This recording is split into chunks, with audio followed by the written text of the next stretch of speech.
Hello, I'm Dr. Terry Hagan. We're going to talk about procrastinating, how to deal with procrastination specifically in your studies. So let's define procrastination first. Procrastination is putting something off until later. Often it's something important. And if we're talking about studying, then you're putting off something that you've already decided is important. Why would you do that? We're going to kind of discuss this in some detail. So I want to tell you a story to kind of set this up, um, set up the discussion. So imagine you're a college student with ADHD, and because you tend to be a bit forgetful and disorganized, you forgot to sign up for your electives for the next semester. And then you it occurs to you to go online and look at what's left over to take and find that the only elective you can take is Archaeology 101. And so you're thinking to yourself, this is really disappointing.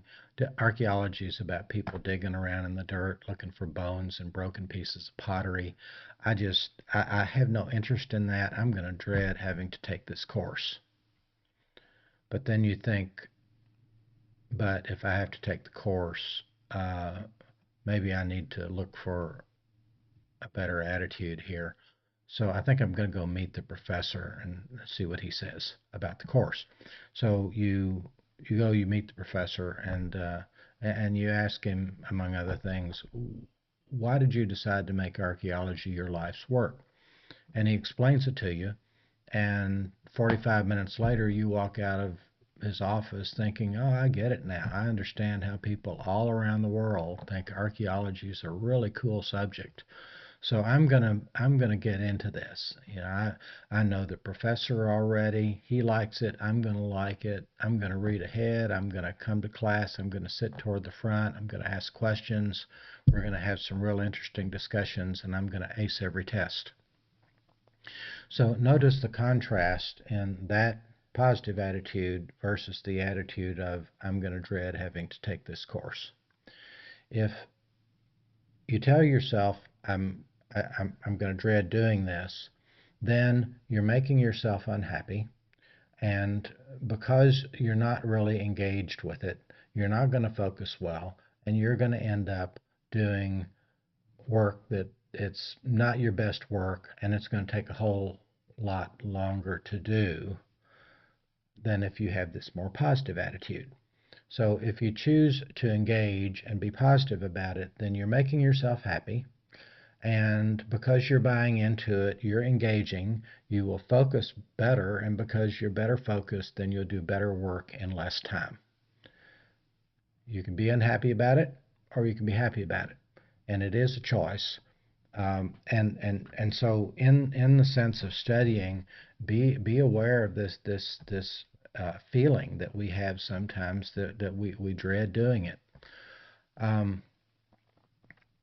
One tool that you can use is to schedule.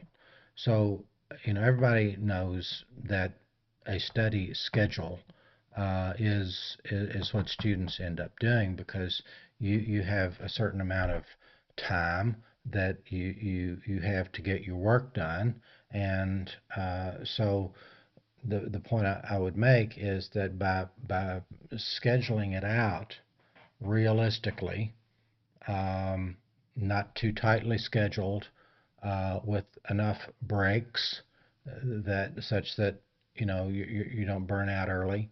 Um, once once certain blocks of material are on your schedule, then when you get to that point in the schedule, it's like now's the time. Um, I remember when I was doing my neurosurgery residency, I had a board exam that I had to pass. It was as if I didn't have a choice. Um, I would have to walk out of the hospital at 7:30 at night, or rather 7, so that I would be at home sitting studying at 7:30. And I knew it was a 3-hour block of time. I I knew exactly what I was going to study. I would study for 50 minutes, take a 10-minute break, study for another 50 minutes, take a 10-minute break, study for a third 15 minutes, and then I'm done. 50 minutes.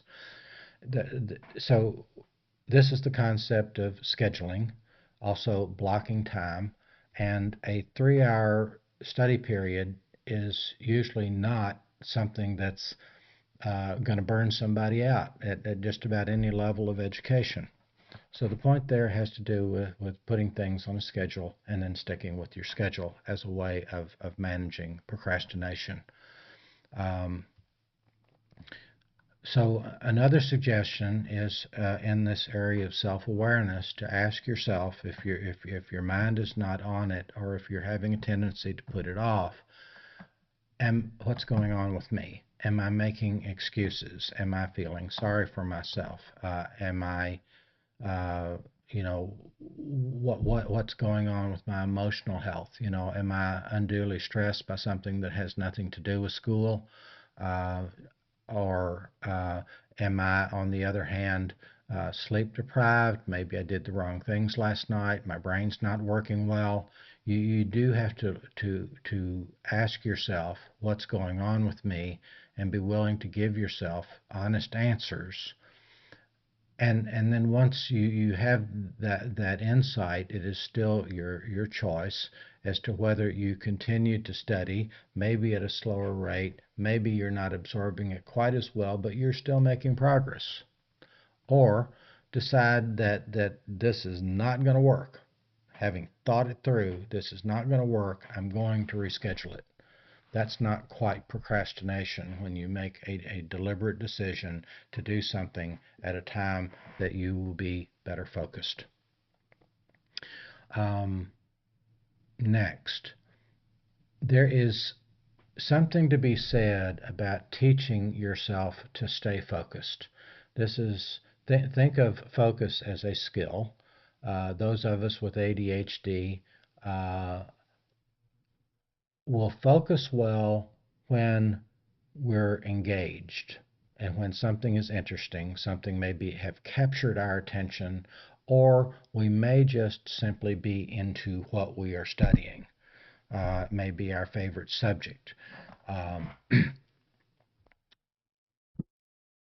at other times, it may not be your favorite subject, but it is still uh, the task at hand. I mean, you've agreed to take the course, you want to make a good grade in the course. At that point, you kind of have to discipline your thinking. And one of the best ways to do that is to say to yourself, I want this. This is something I've chosen to do.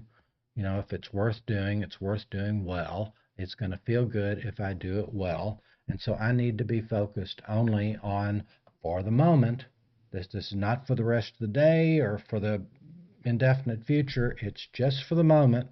I need to be thinking only about this. And so then you choose to focus on it.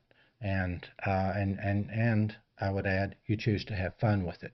Again, I want this in my brain. I want this to feel good, after I put the work in, because I want to feel good about that grade. Focus on the good feelings that will motivate you then to stay focused.